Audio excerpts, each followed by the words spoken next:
We are back at it. It is show number 2 with my boy JT. It's Broad Street and beyond. JT, I can officially say we made it to second base. We did. We did. But I would you say it was a clean double? I would say it was more like a base hit and an error, Yeah. It right? was That's how we got to second base. probably a sloppy double, I would say, by far. Okay. But we have made it to episode number 2, show number 2 of Broad Street and Beyond, taking the YouTube world by storm. Just remember, please like, subscribe, share. Most importantly, when you're watching these videos, it doesn't cost you anything. When we say subscribe, you're just getting updates on all the latest episodes of Broad Street and Beyond. It's always good to see you, JT, as we prepare for another weekend of all kinds of sports here in not only Central PA, beyond, of course. We had a pretty busy week here in the Philadelphia area, and I got to say, we may have jinxed this because since our podcast has started, the Eagles have not won a game. Penn State has not won a game. We know what happened with the Phillies, and the Flyers lost in their first game. We're not off to a good start. No, we are not. And actually, I'll take the I'll bear responsibility for this one because I was the one that texted you yesterday and said, "Hey, let's wait and let's do this on a Friday." Well, we'll have a lot more content to talk about. Well, we do have content to talk about, but from our standpoint, it's all miserable. But it is what it is. By the way, did you know that today on October the 10th is World Mental Health Day? Yes. Is that not apropos for what we're going to talk about for on today's show? Yeah, it's a perfect holiday for today. It hasn't been a great week at all for Philly sports, for that matter, any Pennsylvania sports in general. I mean, the Steelers had off, of course, this week, but maybe this is more to it, Johnny. Maybe I should put one of these on. Oh Should I no, do this? not the Should I not do the this? paper Sure. bag. I didn't have it on right. But Oh, is that more appropriate it for this is. week? That breaks my heart to see you do that, though. I can't wear that. Can't Well, even breathe it. hey, look, that's why I've got the Union. See, I got the Union behind me there. Yeah, what's It's that a little about, man? Why you got the It's Philadelphia Union back there? they are the only. It's backwards though. I didn't post it right, but they're the only team in Philadelphia that hasn't let me down. So now I don't watch the Union. I could probably name one player on the Union, but they won the regular season. What's that called? The Supporters Shield, I think it's called. If you Yeah, I win the believe regular so. season, I believe right? so. So I guess they're a contender for the MLS Cup. So we got that going for us, right? As long as we don't talk about them, they might be good. Okay, that's true. We might be The good.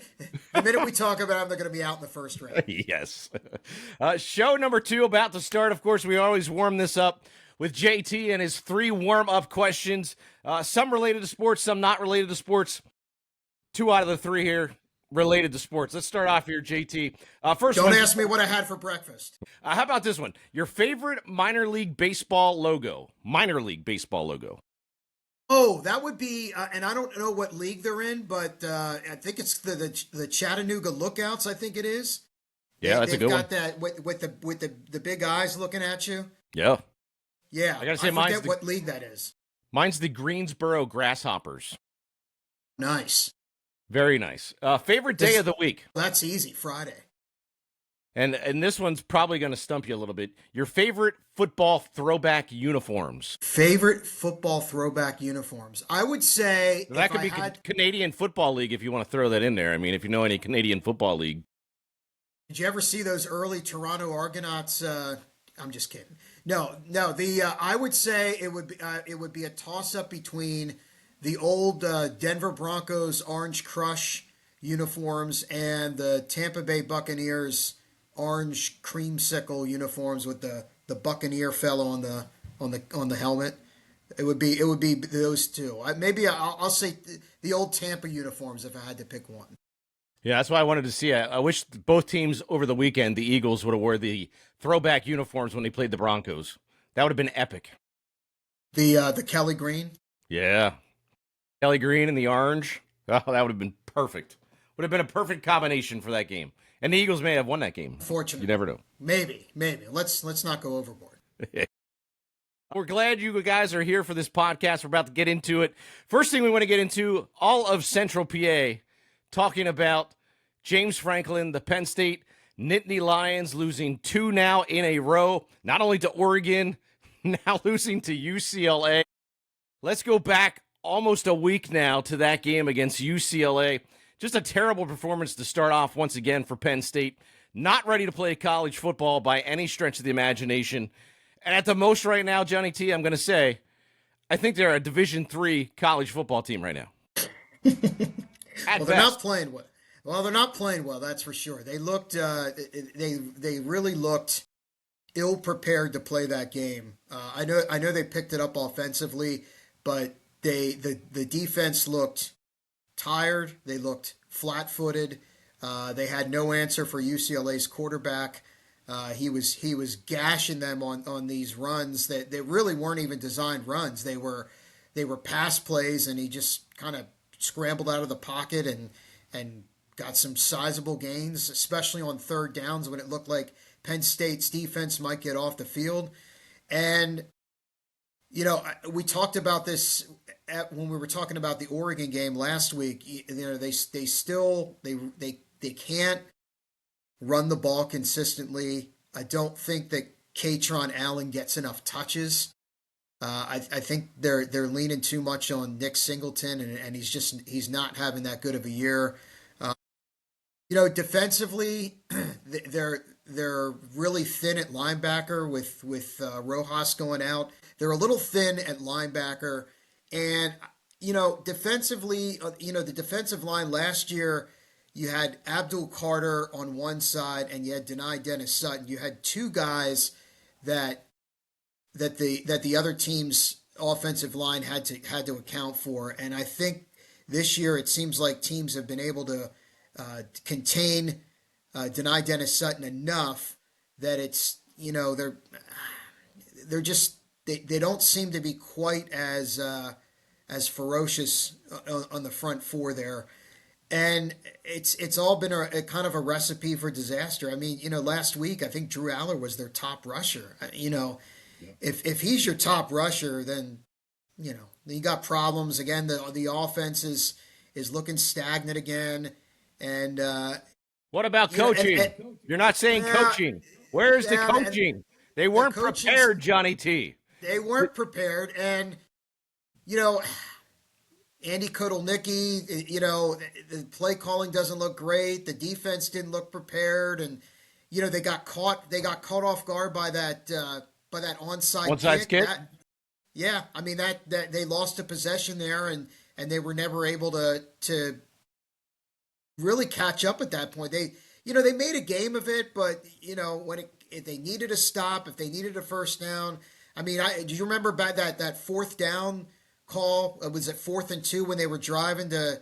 Is that the one with 2 minutes when they had 2 minutes to go? 2 minutes to go, and they didn't call timeout.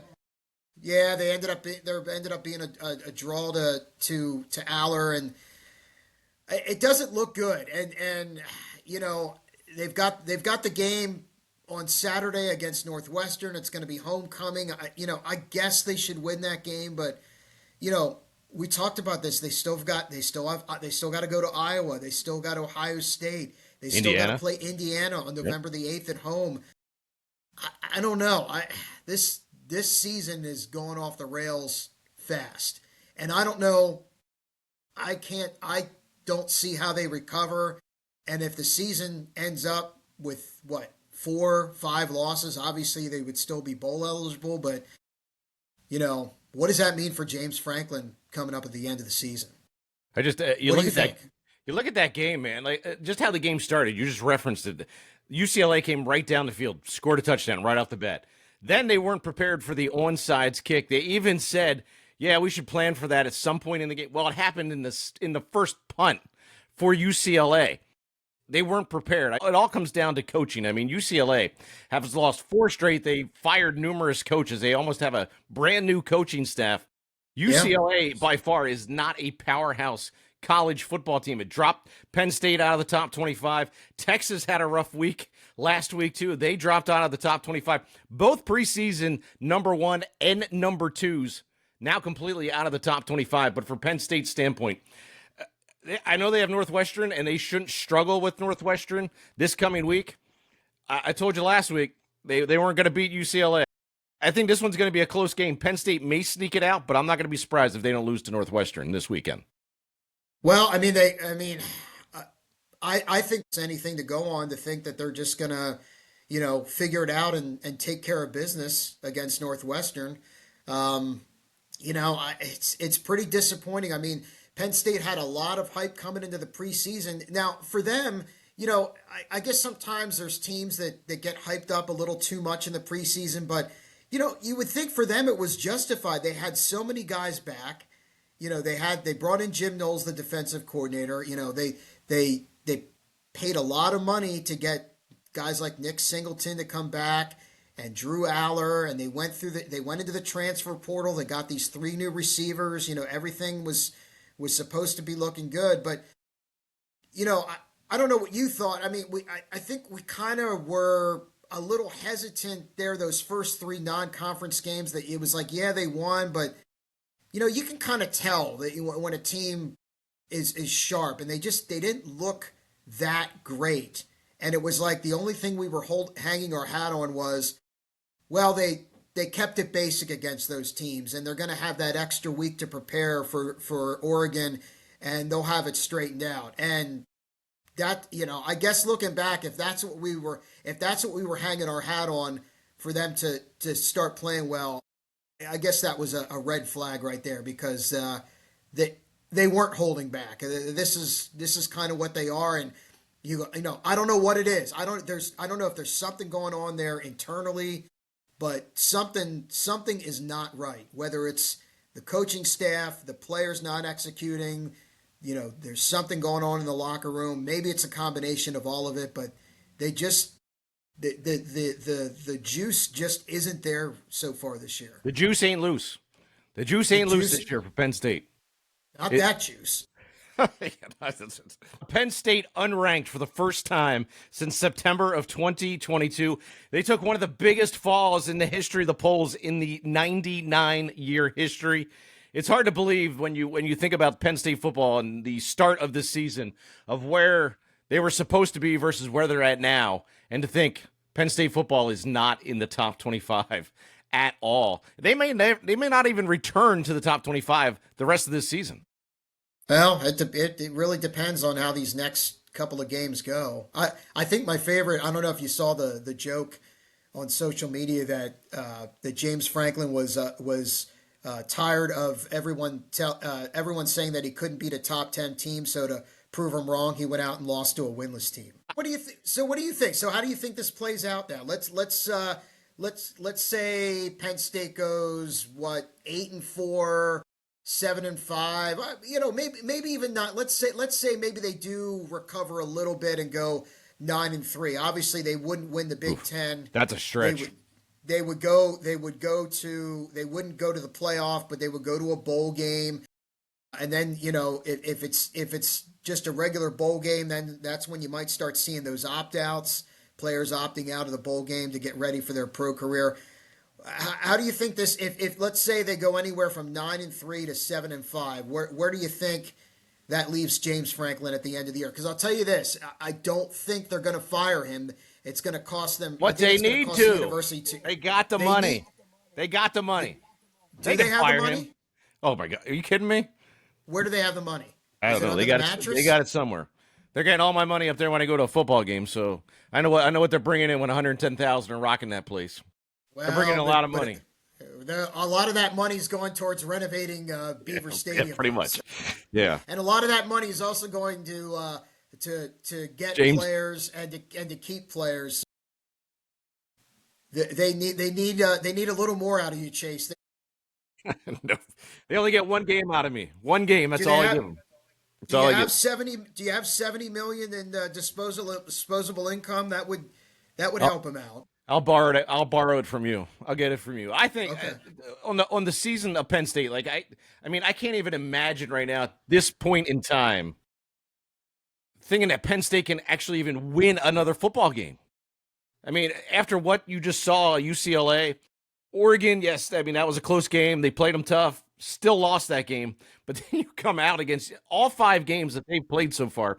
They have not been prepared. The first half has been absolutely terrible. Second half a little bit better. They step it up a notch, but I don't see them beating Ohio State. I don't see them Wait, beating Iowa.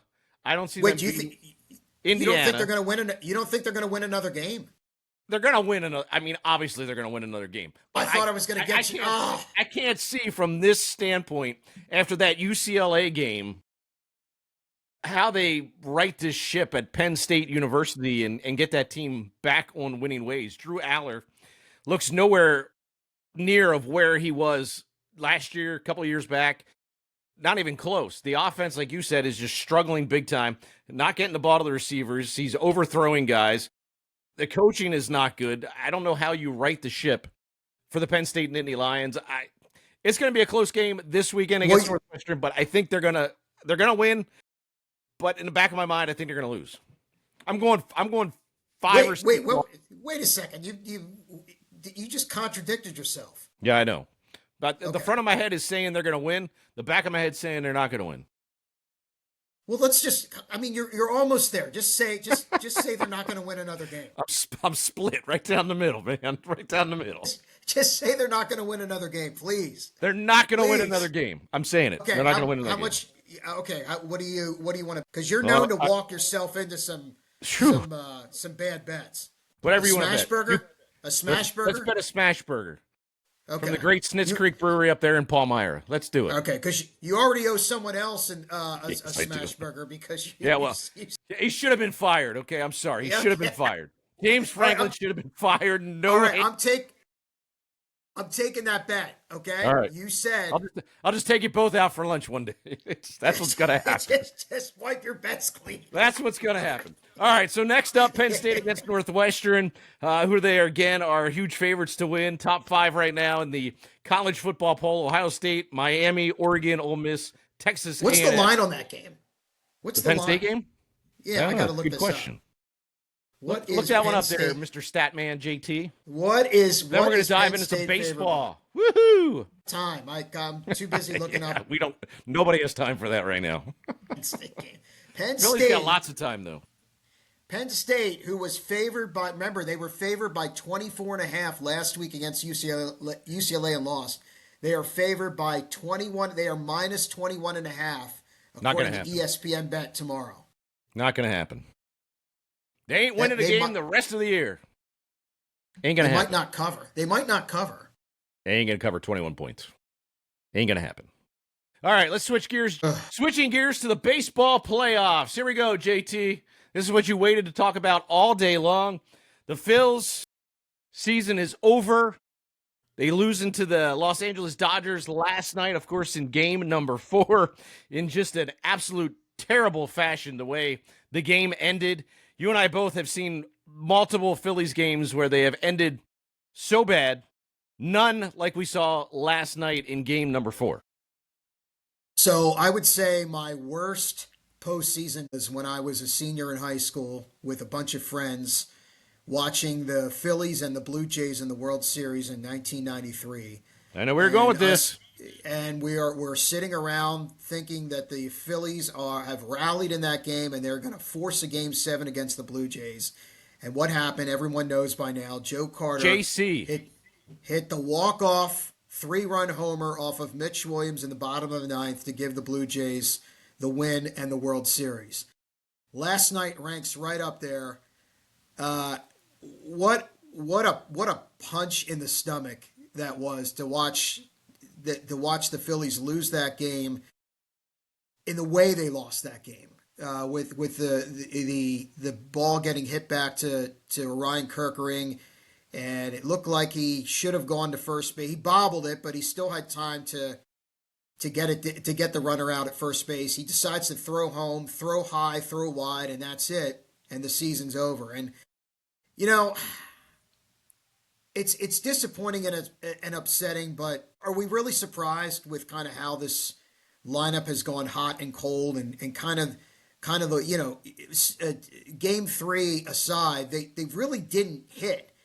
And it really, to me, if you look back, the snapshot of this series was the lack of consistent production they got out of the top three guys in the lineup: Trey Turner, Kyle Schwarber, Bryce Harper, the three Even throw highest paid even guys. throw Alec Bohm in there. Alec Bohm. I mean, Yep. they really did not get some consistency. I did see a stat. I wanted to see if I could bring it up real quick. They had the breakdown of how the top three guys in the lineup, Turner, Schwarber, and Harper, batted in the series. Here it was. Game one, those three guys were a combined 1 for 11. Game two, a combined 1 for 10. Now, game three, they were That's seven for that's a total of, 13. if I'm doing the math correctly, that's 2 hits in 2 games. 2 hits in 2 games Yeah. combined. They Make did it fair.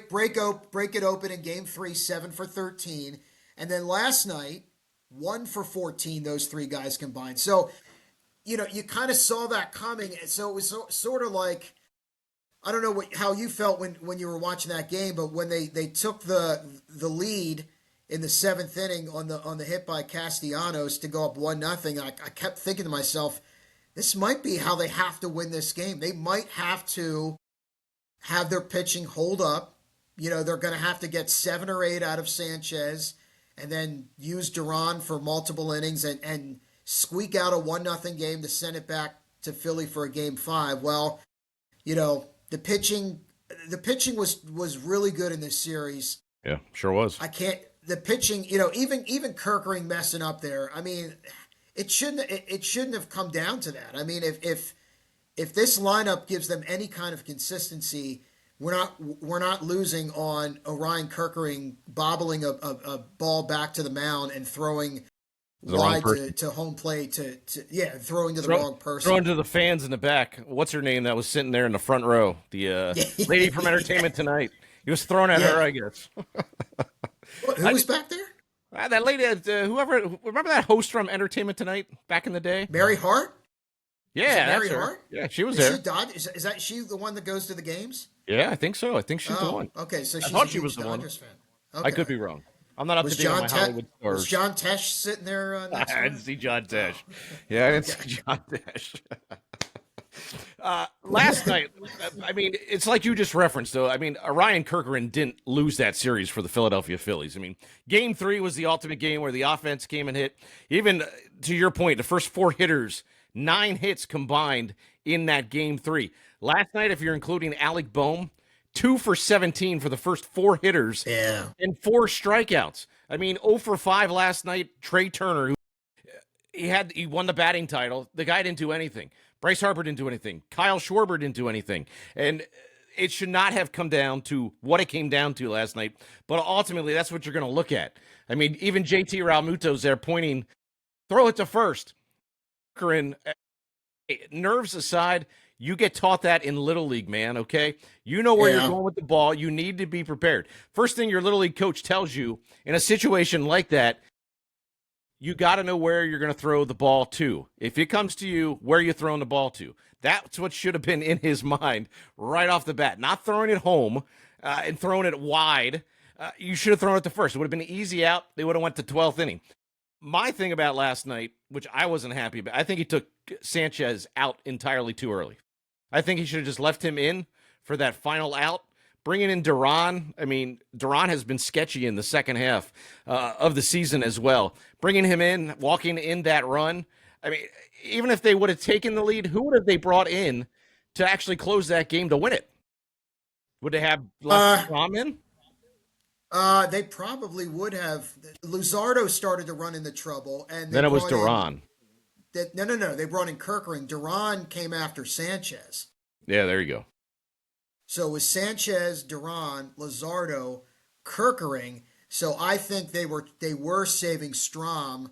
Hopefully, if they would have been able to get out of that 11th inning somehow, some way, you know, by some miracle, find a timely hit to take the lead in the top of the 12th, I think they would have gone to Strom in the bottom of the 12th to try to get the save. Do you, Or I mean, or if it would have still been tied in the bottom of the 12th, he probably would have gone to Strom anyway. Now at that point, I don't know I don't know if you get multiple innings out of Strom, but I mean, it's neither here nor there at this point because it didn't work out that way and they lost the game. But I'm sitting there and I keep thinking, I'm like, how's this team? They kept holding off the Dodgers. I'm like, how's this team going to score? Again, you can't you can't win a series like that, and you can't think you're going to go through a long postseason run with That getting offense. as little as you did out of the top three and top four if you want to stretch it down to Alec Bohm. And so now I guess so now the question is now it's over. So now what transpires this offseason? What is going to happen? What is this team going to look like next year?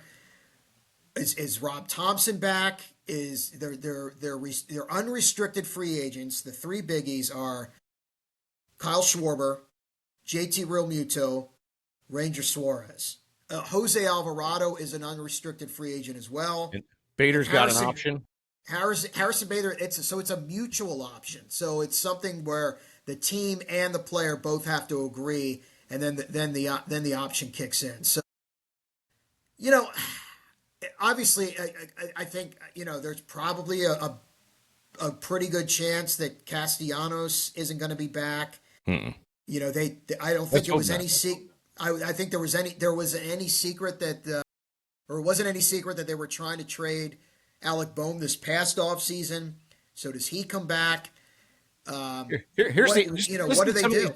Do you hear these? Do you see these averages of what they actually hit in the NLDS? Castellanos 133, Kepler 167, Brandon Marsh .077. He batted. You and I could hit .077 in the major leagues. 54 for Stott. I mean, it's absolutely Schwarber 188, Harper 200. The only one that was above 300, Realmuto, Bohm, and Turner hit 235 in that NLDS. What I would like to see, JT, I know you're not going to like to hear this. They just need a whole revamp. This team is not the team. This team is not the team. So keep a certain number of players here in the offseason. Get rid of some of those big name guys. I think they need to start rebuilding, start fresh.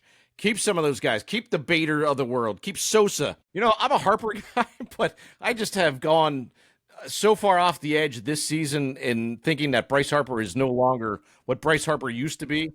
Maybe sign Real Muto again. Keep Marchand in the mix. Marchand played very well for the Phils when he came to the plate. Pitching wise, Suarez, Wheeler, Sanchez, Bueller, Duran, Lizardo, maybe Robertson. Get rid of everybody else. Rebuild. This team isn't working. Well, I don't really see how you're going to be able to trade Bryce Harper. He's Yeah, he's got got he's two. got a no trade clause, so he ain't going anywhere. But He is not it, going anywhere. Trey Turner's not going anywhere. So if you they can't completely tear it down. They're just impossible to do that. I think they are going to retool. I think it's time. You can't. I don't think you can run it back next year, because it's an aging core, and so you think they're going to tap into the if minor league system? You think they're going to tap into the well, minor leagues, pick yeah. some of I those mean, guys up? I think that, John Middleton has shown the the willingness to spend the money. Dave Dombrowski will push ownership to spend money. So, I mean, they will spend money, but I think they'll take a long look at some of the guys that they have down in their farm system. Does a guy like Otto Kemp have a bigger role next year?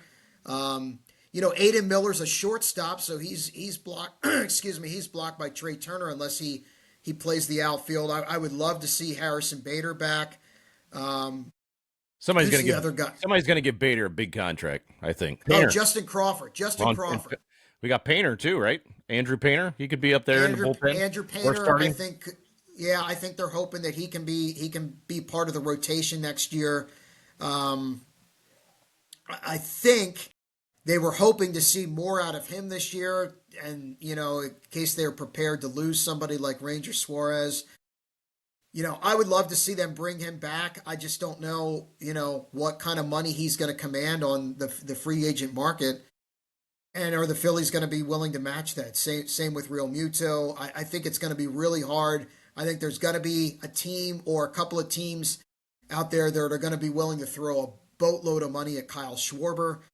So, Again, this I don't think there's any question that this team is going to look a lot different next year. But again, they've got some contracts that they absolutely can't move. Again, Harper and Turner aren't going anywhere, so it'll be an interesting it'll be interesting to see what this team looks like come spring training next year. So what do you think they do with Rob Thompson? Does Rob Thompson come back? I think they're keeping Rob Thompson. I don't think he's going anywhere. I think Dombrowski, I think he likes Rob Thompson. So does Middleton. I don't think Rob Thompson's going anywhere in the offseason. Well, now I would say though I could see some kind of changes maybe on the coaching staff. There's been a lot of complaints about the Phillies' approach to hitting. I don't know how much everybody, they could get rid of Kevin Long, the hitting coach. Yeah, but who said Kevin Long is the best hitting coach in baseball? Who said that? Did you say that? No. I Oh, did not. After what I saw this year, I did not say that. did Rob Thompson say that? Who said that? Somebody did in that organization. They said Kevin Long is the best hitting coach in all of Major League Baseball. Well, again, at this He ain't point, hitting the ball. a lot of people say, "Well, get rid of the hitting coach," and I don't know at the major league level. Maybe it lights a spark under those guys if a coach, but I just don't. I don't know how much of a difference that's going to make, to be honest with you. I mean, the guys at this point, I mean, are you going to is a new guy going to come in and tell Bryce Harper he has to change his approach to He ain't hitting, gonna or listen. tell a guy like Trey He Turner? ain't Do gonna you think listen. he's going to listen? No. You think some guy's going to come in and tell, hey Bryce, you might want to choke up and shorten your swing there with two strikes. Do you think? That ain't gonna happen. What do you think that reaction's going to be? He's gonna say, "Did you see my paycheck that I get every single game? It's more than you get for the whole season." So I I don't think he's you know changing I anything. I don't know. I guess if they really feel like that Rob Thompson isn't isn't motivating the guys or something, or they're not responding to what he's saying, or they feel like maybe he's too soft on them, maybe they make a change. But I don't know. I think they're going to have to, all season. Dombrowski has said we have the team, we have the players, we have a championship roster, and that championship roster did not perform. So if I read between the lines of some of those things, I would say the major changes are going to come with the Players. team itself, Yeah. with the players themselves. If you're asking me to say if is Rob Thompson back or is he going to be let go, I'm gonna err on the side and say that he would be back next year as manager. Big offseason for the Philadelphia Phillies. Very disappointing, though. Brian Kirkeren definitely not to blame for the Phillies season ending the way it did last night, but we got a long offseason to wait there, JT, and see what happens here as we get to in a couple months to spring training. How many days is it till spring training? 365. No, I'm just kidding. That's a I good. don't know. I don't either. But In some, is that the countdown will be on here shortly. Let's switch gears, man. You want to move to the NHL? let's do it. For a little bit here. Move over to the National Hockey League. Of course, just started Tuesday night. Caps in action. The Flyers.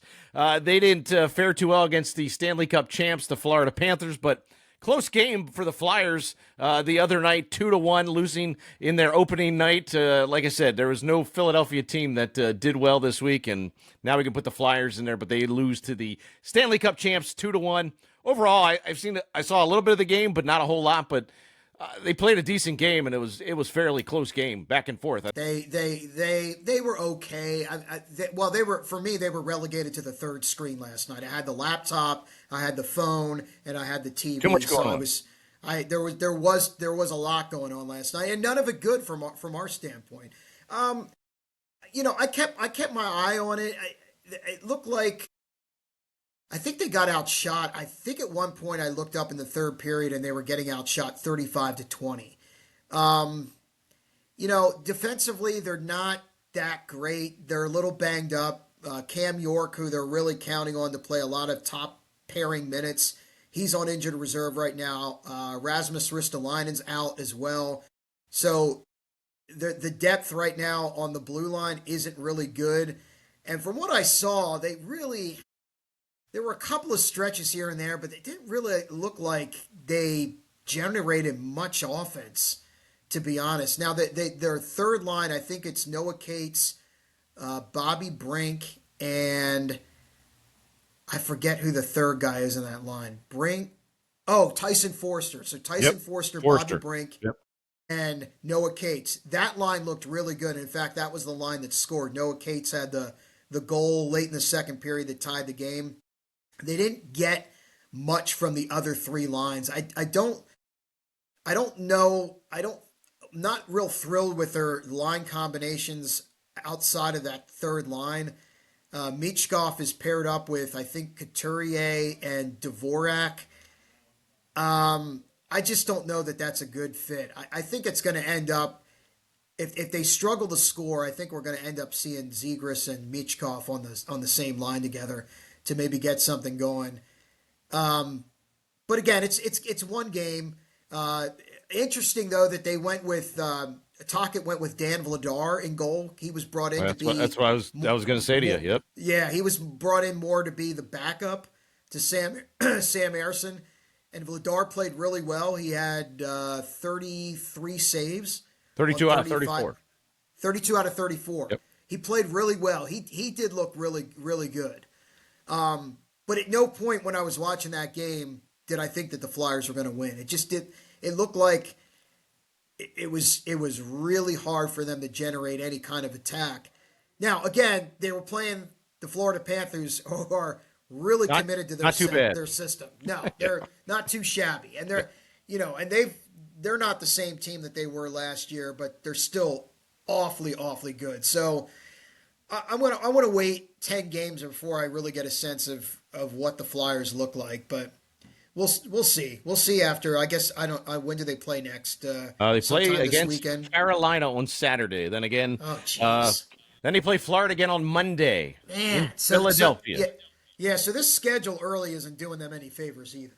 For a team that's, I think we talked about last week. I think they're going to be a little bit better, but to me, they're like a fringe, maybe a fringe playoff team if things fall right. But if they're not going to make the playoffs, why not win the lottery and then they could draft Gavin McKenna, which would be I'd be over the moon if that happened. Yeah, overall, not a bad start for the Philadelphia Flyers. I mean, you're taking on the Stanley Cup champs in your opening night game, so and to be 2-1. I think we'll all take that in the opening game for the Philadelphia Flyers. Penguins, they kicked off their campaign against the Rangers on Tuesday. Shut out the Rangers 3-0. Took on the Islanders last night and got a loss again 4-3. Amazing, though, and I did not realize how long the Crosby, Letang, and the Malkin era in Pittsburgh have been together for 20 years. Crazy stuff. Has it really been 20 years? 20 years. This is their 20th season together. That's amazing. I Did mean, not know that's that. well. I mean, if you think about it, those guys were on the teams that went to the Cup in 08, 09. So that's what. Okay, so When they and they won, that's didn't they? They won 3 cups, didn't they? Wasn't it they won 09, 09 16, and 17, 7, and back to back that back to year? back in 16 Yeah. and 17. So yeah, so it's funny. There you read a lot of things about the Penguins and that they need to be rebuilding, and they probably should. But it's like, when you got Crosby, Malkin, and Letang, it's like they don't want to completely show the fan base that they're not trying to be competitive, because then you worry about. But it's like you always feel like as long as they have Crosby and Malkin, they're going to be Okay. somewhat competitive, and that they Yeah. have to, they have to at least try a little bit to contend. But we'll see what happens. Yeah, it's definitely a youth movement out in Pittsburgh right now for the Penguins. The Capitals, they kicked off their season Wednesday, taking on the Bruins, losing 3-1. Not much offense for the Caps in this one. 36 shots on goal. Jeremy Swayman for Boston, pretty incredible in the net. The first season, of course, kicking off for the Washington Capitals. But a lot of guys from last year's roster coming into, I think we talked about it briefly last week. 18 players from this season's opening night roster made the opening night roster this year for the Washington Capitals. Obviously, a lot of those guys from the Hershey Bears, a lot of those guys are now back in Chocolate getting ready for the season opener tomorrow night on Saturday night against Hershey. But not a bad start for Washington, but I think they'll be just fine here as we go along in the season. Yeah, I think so. I think we touched on this last week. I think they are. I think they're in pretty good shape. I think they're a playoff team. I think the Devils are going to be better as long as they stay healthy. But again, I think the Caps are right there. And again, I think they really, I'm not. This isn't a knock, but I really think they overachieved last year, finishing first in the division. I don't see that happening this year. I think it could come down to either the Hurricanes or the Devils that end up winning the Metropolitan Division. But again, they've got a pretty good 1-2 in net. With is it Lindgren and Thompson? Yeah. Charlie Lindgren and LT. Thompson opened up the opening night. Thompson was in net. Yeah. So I think they're going to be fine. They have a really good coach. That really in the NHL. I think more than anything that really goes a long way. I think they're going to be just fine this year. But again, I'm really interested to see how that division shakes out. There's usually a one team in that division every year that nobody was really talking about that sort of sneaks up on everyone. To a certain extent, it was the Caps last year. You had the Islanders; they ended up sneaking in. I've read some things that there's a couple of analysts that are kind of bullish on the Columbus Blue Jackets that think that they made a late run last year to try to get into the playoffs, and another team with a young team. Another team with a young team. Yeah, and do they carry that over this year and make another push for the playoffs? So it'll be interesting to see here as we move forward. Hey, a little trivia for you there, JT, while we're on the subject. Since 2007, 2008, which NHL team has made the playoffs the most? Since 2007, 2008. Most times. Washington Capitals? You are correct. I don't have a dinger, so I can't hit my button. 16 out of the last 18 seasons, the Washington Capitals have made it to the NHL playoffs, more than anybody has since the 2007-2008 season. Yeah, I'm not surprised by that, because if you remember, before they won the cup in 2018, remember they had a lot of teams that had really great regular seasons, and then they kind of flamed out in the playoffs. They would go out early in the first. They would go out. In fact, the year the Flyers went to the Stanley Cup final, the last time the Flyers were in the final in 2010, the Caps were the top seed that year in the Eastern Conference and lost, I think it was in the second round, if I'm not mistaken, the first or the second round. They were upset, I believe, by the Canadiens, who the Flyers ended up playing in the Eastern Conference final and beating them before they went on to the Stanley Cup final. So yeah, they've been a consistent presence in the top of the Eastern Conference for a long time. They had a couple of dips here and there, but they've always seemed to be in the mix. So I'm not surprised that that's who it is. Of course, Hershey Bears haven't started their season as of yet. Begin tomorrow night up at the Giants Center, taking on Syracuse. A lot of guys that were up with Washington in the preseason camp, now they're back again in Hershey. A lot of names that people would recognize. Of course, Ethan Frank was sent down. Clay Stevenson was sent back down to Hershey. We talked briefly about it last week as well, of where we're going to see this season play out. Nobody knows, but it does get underway tomorrow night in Chocolatetown against Syracuse. Yeah, it's a kind of a new look for the Bears. Some guys from last year. Miroshnichenko's back up after spending a good portion. I guess he was kind of up and down last year with the Bears and the Caps. Spencer Smallman's back. Henrik Rubinski. I'm just looking at names here as one. Did you see they're going with the 3 goalie setup this year to start? So what do we got? Clay Stevenson, Antoine Keller, and who's the third? Bjorklund. Bjorklund, that's right. Yep. Yeah. So, but that all changed once South Carolina begins their season as well. One of those guys, probably, I would say Antoine Keller is probably going to be sent back down to South Carolina, I'm sure. You think he's the odd guy out? I saw it, and it I would looks think like, so. and I see Ethan Franks on the roster as well, and he was, if He I'm was not sent back mistaken, down. wasn't he their leading goal scorer before he got called up Yeah. last year? No, it affected Yes. the Hershey roster last year, right into that playoff run of leading in goals. He was a tough guy on the offensive side of things, and once he was set up to Washington, it was a totally different team in Hershey. Now that being said, it'll be good. I'm sure Hershey Bears fans will be happy to see those guys back, but I'm sure, you never stay completely healthy in the NHL. So I'm sure as soon as the Caps suffer some injuries, those will be among the first group of guys that get the call up to Washington. Hershey Bears in action this weekend up there in Hershey. Let's get to the NFL. Ugh. let's When are you you gonna know choose a happy topic? hey, we broke it up a little bit. We went from baseball into hockey. I was going to go to baseball into football, but I don't. Hey, I when think are I we would gonna have talk walked out about of the some? room. When are we talking about fun stuff? You told me this is going to be a fun There is podcast. there I is don't no want to. fun stuff.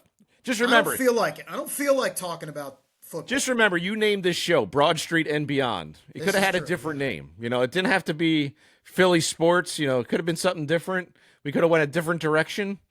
So you picked it. Cumberland, So you jinxed it. Cumberland Street and around, or something like that. Should I get? That would have been good. In the Okay. NFL, okay, let's just go back 2 weeks ago. I thought everything was going to be fine for the Philadelphia Eagles. When they lost to Denver, I was fine with it. Like, I was completely okay. Denver's a good team. They got a good offense. They got a good defense. I'm thinking, okay, this is going to be fine. The offense is going to get started. Then they take on the New York Giants, who are just let's just say it. They're a terrible football team. The New York Giants are like the UCLA that Penn State took on and lost to. Last night, Thursday night football up in New York, the Eagles came down, striking first. Saquon Barkley was running all over the place right on that first couple of drives, and then nothing. Again, their offense pretty much stagnant.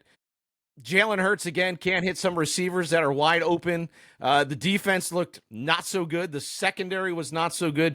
They ended up losing to the New York Football Giants, getting blown out by the New York Football Giants.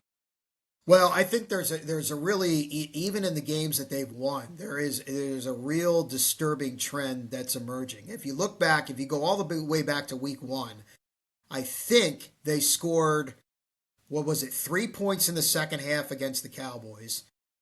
I don't remember how many they scored in the second half against the Chiefs. It wasn't a lot. Now, I will give them credit. They did nothing, next to nothing in the first half against the Rams and woke up. But then they did nothing, really nothing outside of a touchdown off a turnover against Tampa. They had And you're talking they, first half here, right? second half. Second half. Second half, they didn't do anything much of anything against Tampa. Second half last week against Denver, they disappeared in the fourth quarter. Nothing. And then they didn't score anything in the second half last night. I don't know what's happening to this offense in the second half. They are just, again, I know part of it is execution. The offensive line is ailing. The offensive line is not what it was last year. And again, I think that's because they're between personnel and some injuries. Landon Dickerson didn't play. Right. And Jalen Carter didn't play. Yeah, the Toth, the backup, the guy who was in for Dickerson, is not very good. Tyler Steen, who was brought in, or who was the replacement for Mekhi Becton at right guard, he's not been good enough. Lane Johnson's been Okay. he's been okay because I think he's starting to get nicked up. So because of that, they can't run the ball nearly as well. And because they can't run the ball, it all trickles down. It's all falling on Jalen Hurts' shoulders. And I just don't see Jalen Hurts right now being that guy that can say, okay, well, if nothing else is working, I'm going to take over the game. I'm going to take over the game. He hasn't. He's shown he's been able to do that at times in the past, but he's not doing it now. And obviously, there's an issue between him and AJ Brown. I think that that's weighing weighing on them. And then the injuries are catching up to him on the other side of the ball. Like you just said a few seconds ago, Jalen Carter didn't play. Quinyon Mitchell got hurt. Nolan Smith is out. Um, I guess their depth just isn't what it was last year. Now, to me, it seems like they still have enough talent that they should be able to overcome this.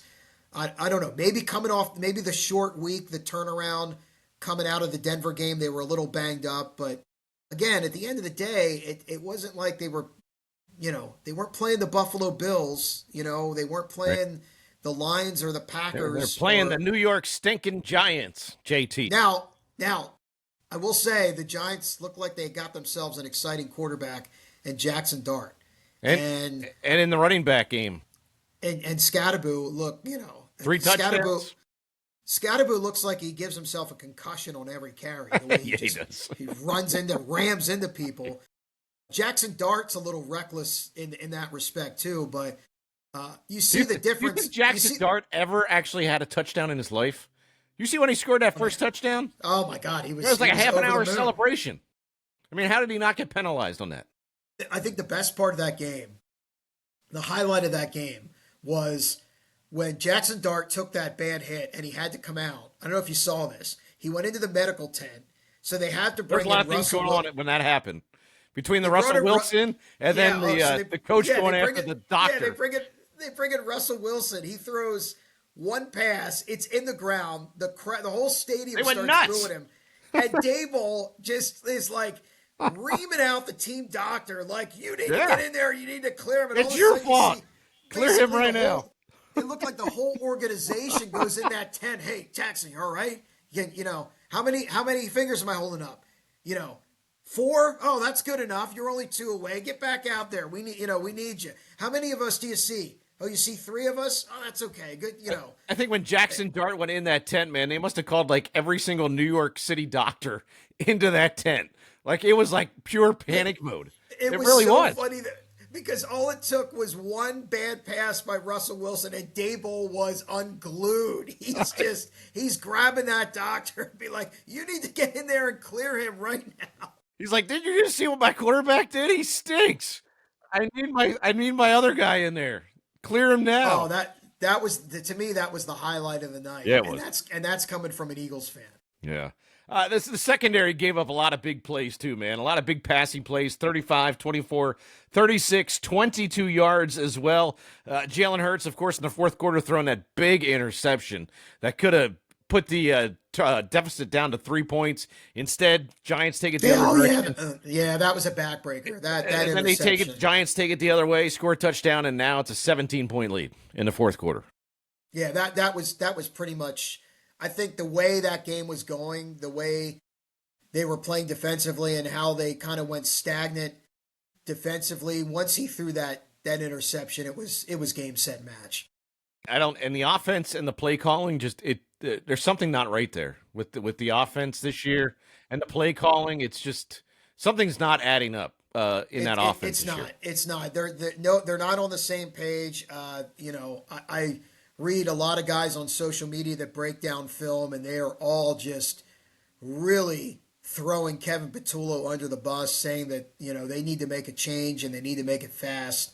Um, we'll see. Now they got a little extra time that they played last night. They have a little longer of a rest before they play before they go to Minnesota next Sunday. So we'll see what happens. But this really, you start getting flashbacks to what happened the year after they went to the Super Bowl, the 2023 regular season. And remember they started out 10-1 and the season fell apart second half. This is starting to look eerily similar to that. And boy, if that happens, it's gonna be a long season. But it's happening early enough that there's plenty of regular season left to try to right the ship. So we'll keep our fingers crossed. I really thought after the Denver game that they would be okay, but just the way they came out last night and the way they started, it was nice to see. They got AJ Brown, they got Devontae Smith, Dallas Goddard had a big game They last night did, too yeah. in the passing game, but I don't know why they're getting away from the basics that made them what they were last season. Even with the RPOs that they did last season, it worked. This year, they just can't put it all together. Yeah, I think it really starts. They have to find a way. Maybe as the offensive line gets a little healthy, to me, it really starts with they have to find a way to unlock that running game again. I think once they get some rhythm there and get Barkley going, I think everything else will start to fall into place. Because if once teams figure out that they can't run the ball, that they can, once they've realized that they can stop the run, and that Jalen Hurts cannot, the passing game has no consistency for whatever reason. They're starting to become a very predictable offense and an easy offense to stop. And the proof is the proof is there. I mean, we've seen it with our own eyes that they can't get any kind of consistency and they get really stagnant, especially in the second half. So Hey, we'll but see. we still got the tush push though, Johnny. They ran it four That's times in right. a. Did they run it 4 times last night in a row? They did run it 4 times in a row. Wasn't it? Was a thing of beauty, wasn't it? No, I'm Oh, not a what? fan of the tush push. Oh, I mean, I'm not here to eliminate it, but you know what's going to happen every time the Eagles need 1 yard, 2 yards. They're doing the tush push. Do what they did a couple. Wasn't that against Denver when they ran Saquon Barkley and he scored a touchdown? They set up in the tush push formation and they took it the other way, and nobody even touched Barkley going in the end zone. They need to do more of that. yeah, yeah. They need to. Do Well, a little fake. again, another thing with the tush push is some of these guys, if they start getting banged up on the offensive line, and you don't have your regular guys in, I don't know how. And maybe it's not going to be quite as effective. And once teams start stopping it, it'll start to go away. Switching gears to our folks out on the west side of Pennsylvania. Pittsburgh had a bye this week. The Ravens, too, down south, now have lost 3 straight. I just got the update on my phone, too, Johnny T. Lamar Jackson ruled out for week number 6 against the Rams again for the Baltimore Ravens. They have dropped their third straight game. They're 1-4 in the AFC North. They're taking on the Bengals here in week number 7, coming up in 2 weeks. How is this going to play out with the Baltimore Ravens? Well, I mean, the longer Lamar Jackson stays out, the worse it's going to get for. First off, with Lamar Jackson, the Rams are going to be a tough game this week. The Rams are a very good team. They're a tough team. I still think they're going to win the NFC West when it's all said and done. But oh man, where's that game at? Is that in Baltimore? Or is that out in LA? Yep, it's in Baltimore. Okay, so it's in Baltimore. I mean, not that that mattered last week when they got blown out at home by the Houston Texans. Oh boy, Might have to you bring know somebody it's from the might have to bring somebody from the crowd to play quarterback. Chad Powers Yeah, or yeah. Chaz Powers. Where's What's it? Chad at? Is He's it doing Chad? he's doing Is it something on Hulu now, I think. is it Chad Powers or Chaz Powers? No, Chad Powers. Chad Powers. Well, Chad then Powers. well, if Chad Powers, what about maybe Chaz can do it if Chad's busy? Yeah, maybe What, his brother what about? Peyton. Yeah, there you go. How about his brother Peyton?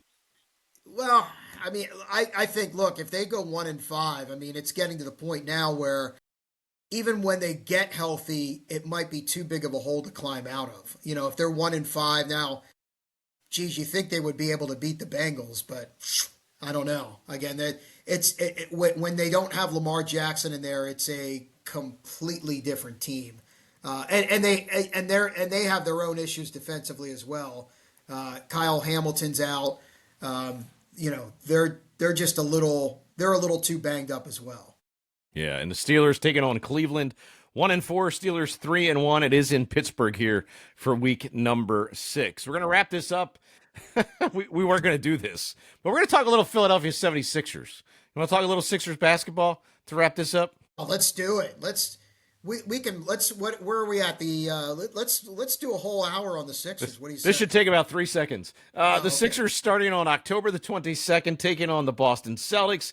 Kick off the regular season. They got 2 preseason games, one tonight against Orlando, and then the Timberwolves. Of course, they got almost a full roster back for the Philadelphia 76ers, with the exception of a couple guys that are on that roster. What do you see from the Sixers this year, JT? I mean, I hate to say it like it's going to sound like I not paying attention, but honestly, who knows? Because Now, Jared McCain tore a ligament in his thumb, so he's going to be out for a while. I think he was looking to bounce back.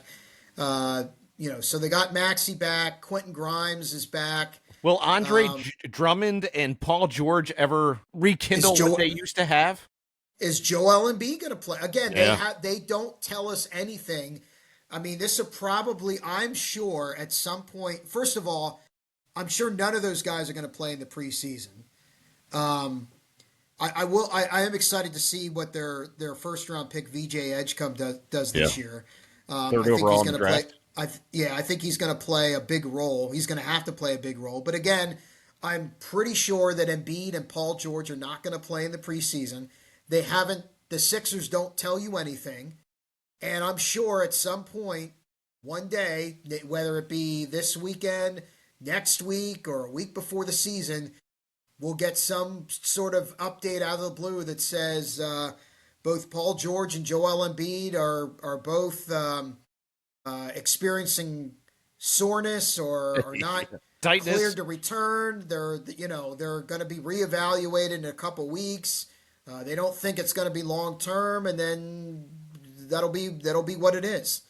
Um, I'm not really expecting much from the Sixers this year. Even completely healthy, I just don't see it. I don't see there's now the East is down. I think the East is going to be a little bit down this year with the Celtics not going to be this. They're not going to be the same team with the changes they made in the all season with Jason Tatum being out.